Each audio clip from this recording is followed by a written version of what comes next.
Senate of Pakistan आज से नहीं बल्कि मुद्दतों से बदनाम है। साल हर साल से ये तासुर मौजूद है कि सेनेट का रुकन बनने के लिए कुछ लोग अपनी दौलत का इस्तेमाल करते हैं और वो अरकान असेंबली के वोट खरीदकर पार्लियामेंट के ऐवान बाला के रुकन बन जाते हैं। लेकिन क्या पाकिस्तान में सिर्फ अरकान असेंबली ही अपना ज़मीर बेचते हैं?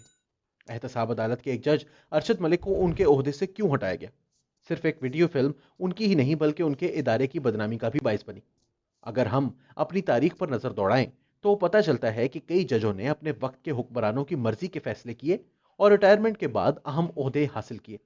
ये कहानी नजरिया ज़रूरत के बानी जस्टिस मोहम्मद मुनीर से शुरू होती है, जो जनरल अयूब खान के वजीर कानून बने और पाकिस्तान की अदलिया के किरदार पर हमेशा के लिए एक दाग लगा गए।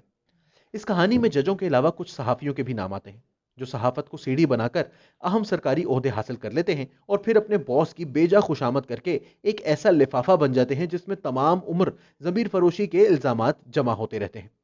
इसी ज़मीर फरोशी के खिलाफ वजीर आजम इमरान खान ने आवाज़ बुलंद की और सेनेट का इलेक्शन सीक्रेट बैलेट से कराने की बजाय ओपन बैलेट की तजवीज़ पेश की। वजीर आजम साहब ने बात तो कर दी, लेकिन इस सिलसिले में अपोजिशन के साथ मिलकर आइन में तरमीम करने पर तवज्जो नहीं दी।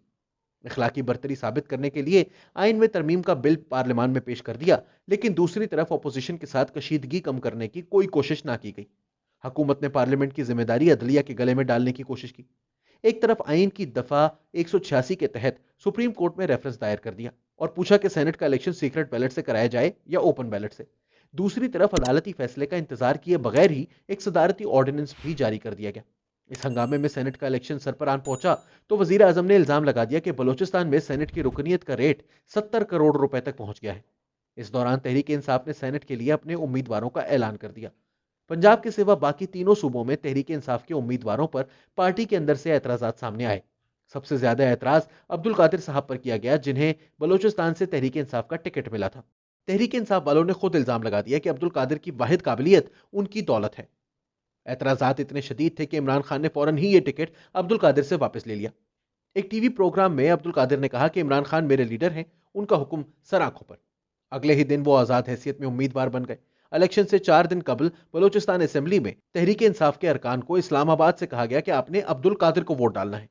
अगर वोट अब्दुल कादिर को ही देने थे तो फिर उनसे तहरीक इंसाफ का टिकट क्यों वापस लिया गया? यही सूरत हाल सिंध में थी, जहां तहरीक इंसाफ ने सैफुल्ला अबड़ो को सेनेट का टिकट दिया और इन साहब पर तहरीक इंसाफ के एक रहनुमा लियाकत जतोई ने इल्जाम लगा दिया कि अबड़ो ने यह टिकट 35 करोड़ में खरीदा। खैबर पख्तूनख्वा में भी तहरीक इंसाफ के कुछ उम्मीदवारों पर हुक्मरान जमात के अंदर से ऐसे ही इल्जाम लगाए गए। यहां पर पीडीएम में शामिल जमातों ने जमात इस्लामी के साथ मिलकर इत्तेहाद कर लिया। पंजाब में तहरीक इंसाफ ने निस्बतन बेहतर उम्मीदवार को टिकट दिए, इसलिए टिकटों पर एतराज ना हुआ, लेकिन वजीर आला पंजाब उस्मान बुजदार से नाराज अरकान पंजाब असेंबली ने मीडिया में बुजदार को अल्लाह का अजाब करार देना शुरू कर दिया। इस सूरत हाल से फायदा उठाने के लिए मुस्लिम लीग नून और पीपल्स पार्टी ने अपनी नशिस्तों की तादाद से ज्यादा उम्मीदवार खड़े कर दिए। मुस्लिम लीग काफ ने भी कामिल अली आगा को अपना उम्मीदवार रखा था। मुस्लिम लीग काफ के लिए कामिल अली आगा को सेनेटर बनवाना ज्यादा मुश्किल ना था, क्योंकि तहरीक इंसाफ के कई नाराज अरकान चौधरी परवेज इलाही के उम्मीदवार को वोट देने के लिए तैयार थे।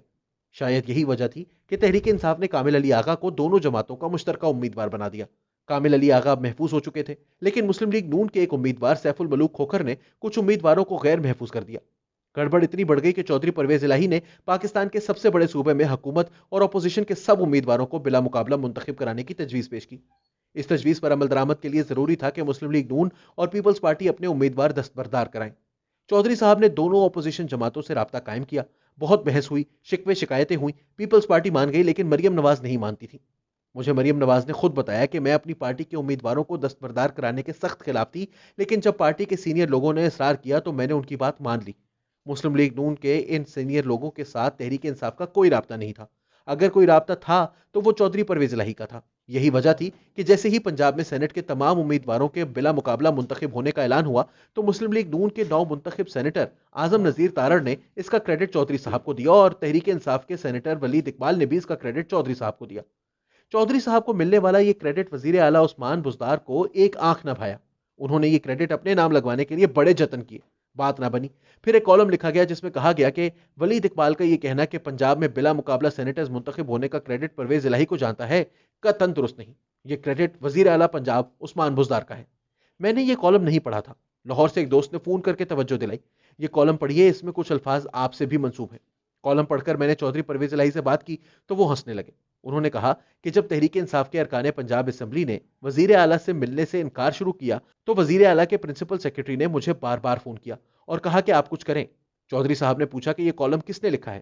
میں نے بتایا کہ ابھی پچھلے ہی مہینے وزیر اعلیٰ پنجاب نے مجلس ترقی ادب کے ڈائریکٹر کے عہدے پر فائز ڈاکٹر تحسین فراقی کو ہٹا کر وہاں اپنے ایک منظور نظر کو تعینات کیا ہے، جن کو 1 سال کا کانٹریکٹ ملا ہے، اور آپ کے خلاف یہ کالم اسی کانٹریکٹ ملازم نے لکھا ہے۔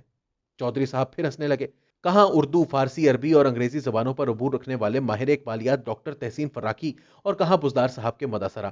سمجھنے کی بات یہ ہے کہ جہاں وزیر اعلیٰ پنجاب کے قلمی ہرکارے اپنے سینیٹر ولید اقبال کو غلط کہیں اور اسپیکر پنجاب اسمبلی سے ان کا کریڈٹ چھیننے کی ناکام کوشش کریں، وہاں کہنے والے یہی کہیں گے کہ یہ کمپنی نہیں چلے گی۔